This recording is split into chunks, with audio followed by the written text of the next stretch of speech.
Айбек Дамбай атындағы орталық стадионға құрметті қонақтарымыз келген, құрмет көрсетіп ортаға шақырамыз. Ордабасы футбол клубының президенті Дархан Еркінұлы Қызайбай мырза. Футбол клубының штабындағы барлық қонақтарды ортаға шақырамыз. Құрметті қонақтар, ортаға келіңіздер. Футбол федерациясының бас хатшысы Самат Жанғазы мырза, ортаға келіңіз.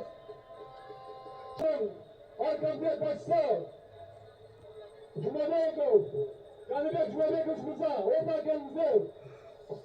Рахмет.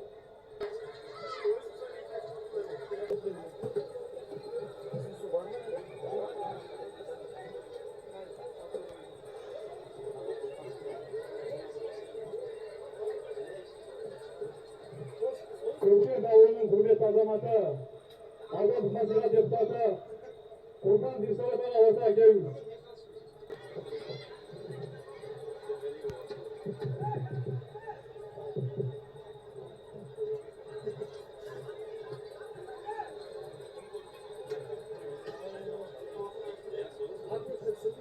Құрметті жанкүйерлер, 1 минут назар аударыңыздар, сол кезегін құрметті қонақтарымызға береміз. Ордабасы футбол клубының президенті Дархан Қызайбай мырза.